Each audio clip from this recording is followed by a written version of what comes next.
light on the joy and renewed enthusiasm of the encounter with Christ. Okay, I'm going to give you a small questionnaire. It's not so small, but I just want you to, can you give this out anyway?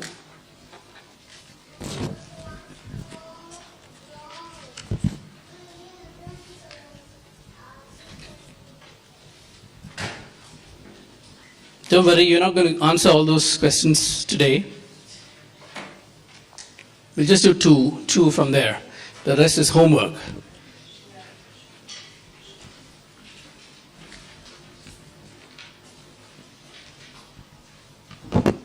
Do that quickly.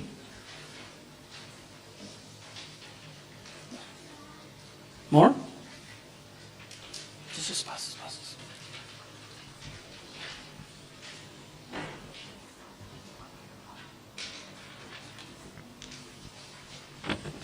Okay, or in that questionnaire, see, this is like a spot check, like a health check in this year of faith, okay?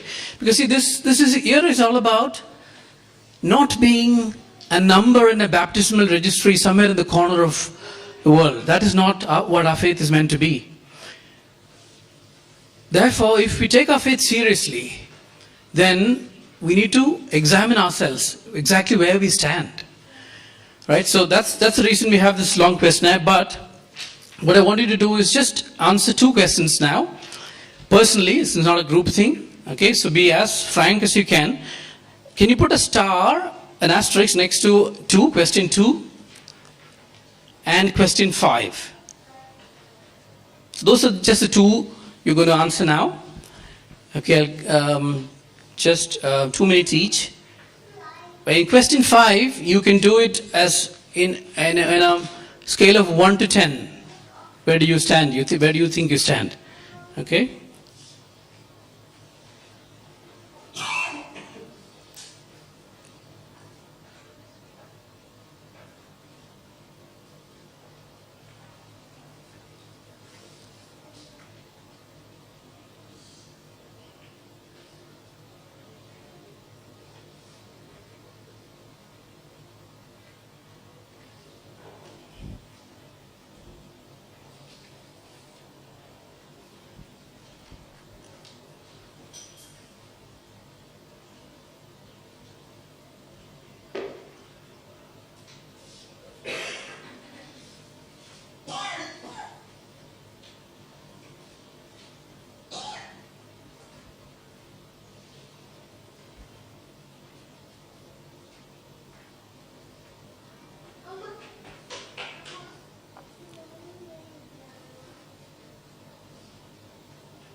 "60 seconds more."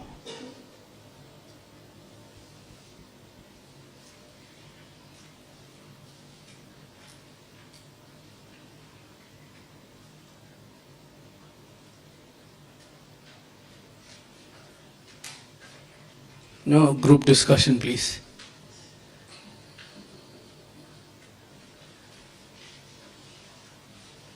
Okay?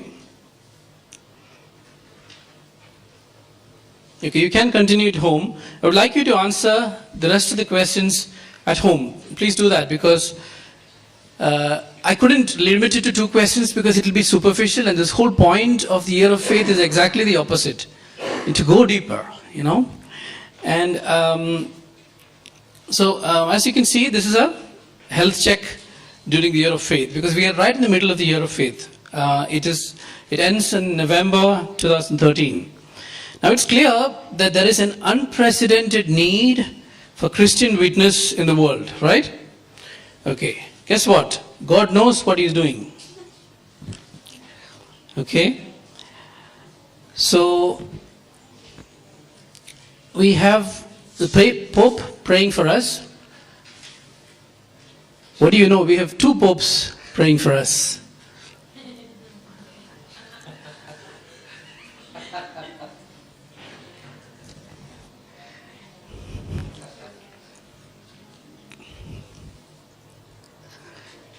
So in the year of faith, we have not 1 but 2 living popes praying for us. Okay? I mean, though I've used a light way to communicate it, but the Lord knows what He's doing. Because, like the verse says, where sin abounded, grace abounded all the more. God takes the first step. So what does the year of faith mean to me? Okay, how does it affect me? Now, the year of faith, let's explore this a little vertically. What is faith? Okay, faith, what is faith? What do you think when you say, I am Catholic, or when you say, I have faith faith in Jesus, what does it mean? Sorry? You believe in something, okay. You bet your life on it. Okay, very good. And okay, a lot of people think faith is a feeling, but it's not. There are parts of it which we can feel sometimes, but that's not all. It is also not a set of doctrines or ideas. Again, it is the faith has a lot of set of doctrines or ideas, but that is not what faith is. It's useful to look at the actual definition of faith. Faith is confidence in things unseen, not a blind confidence, based on the word of someone we know and love, who is God. Faith is confidence in things unseen, based on the word of someone we know and love. Okay?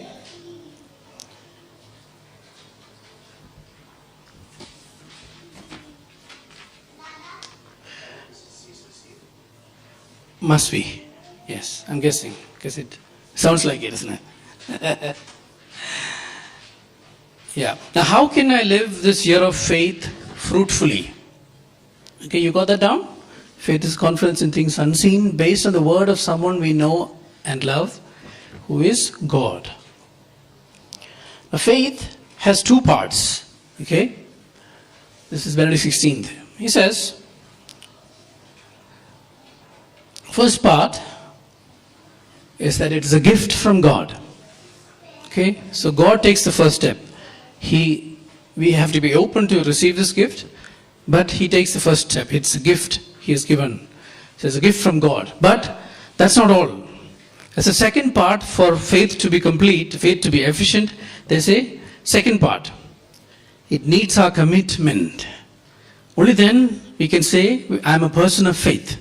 Okay? The second part is missing in many of our lives, and that is precisely why there is a crisis of faith in the world. You see all the problems we spoke about in the beginning.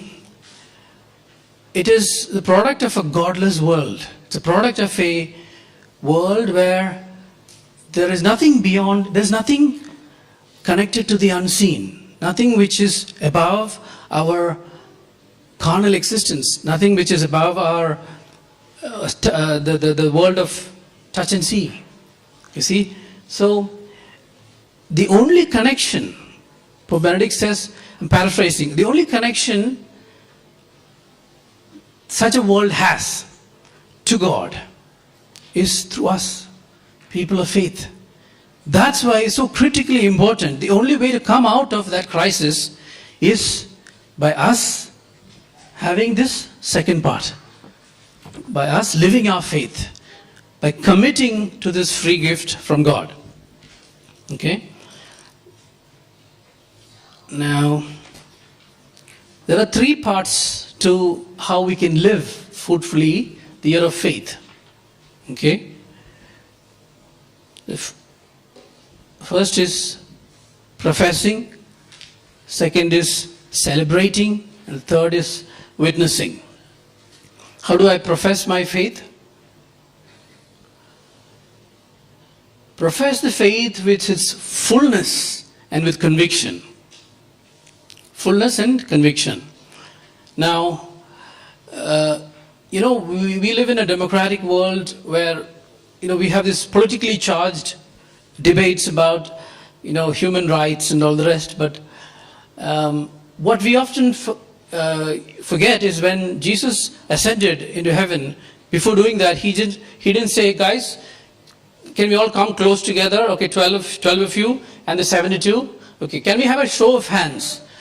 Which of the 10 commandments would you like to follow? Would you think is okay? We didn't have any of those, right? So unfortunately, our faith, the Christian faith, is the only faith, religion where God comes to man. Man on his own cannot reach God, right? Logic. Finite can't reach infinite on his own. So it had to be the other way. If heaven and earth were to connect, the only way possible was God had to come down.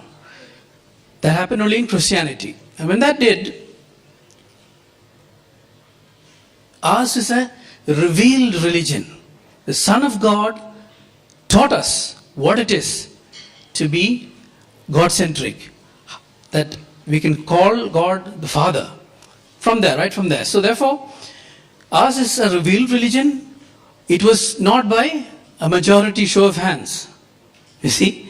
So it's sometimes very difficult for the modern mindset, which is used to this, majority decision thing, to accept the fact that ours is a revealed religion. You see, when Jesus preached, Jesus didn't write down any piece of scripture. He preached, oral preaching, and he died. And then his disciples also preached his words, expounded it further, explained it. When the last apostle died, officially, theologians call this fact that the sacred deposit of faith ended. The sacred deposit of faith ended. That is the first step of the disseminating of the faith. Later, some of those sermons, etc., were written down. Some were written during that time, some were written later. And then the church fathers, 500 years down the line, around that time, met and approved the New Testament and said, these books are canonical. This can go into canon. So that is how New Testament is born, you see. So, together, the oral transmission of faith, preaching of the apostles, that's oral transmission of faith, and written scripture, together forms the sacred deposit of faith. Now, no pope, no one, Peter by his very commission cannot add, delete or modify a single item from this sacred deposit of faith. This is what we mean by revealed religion, you see. See, it is not about how are we all feeling today, kind of thing. So that's what it means by professing the faith in its fullness. It's not a salad bar when I can pick up a plate and then I pick and choose the dogmas I like and reject the others. It doesn't work that way, you see. So this is what we need to bear in mind when a lot of these meaningless debates happen. And so these are some of the ways in which you can understand what is the sacred deposit of faith, what is contained there, and why the church teaches each of these. Okay, that's why this is a great book for this year of faith. Okay, the Catechism of the Catholic Church, and there's a wonderful way of how to use this, which I'll tell you a little later. Now, so that is how it's about profession of faith. And then we have, how do we celebrate our faith? So we celebrate faith, especially in the Eucharist. Now, how many of you have drive here? They have cars? They drive? Okay, so about half the people in this room, roughly.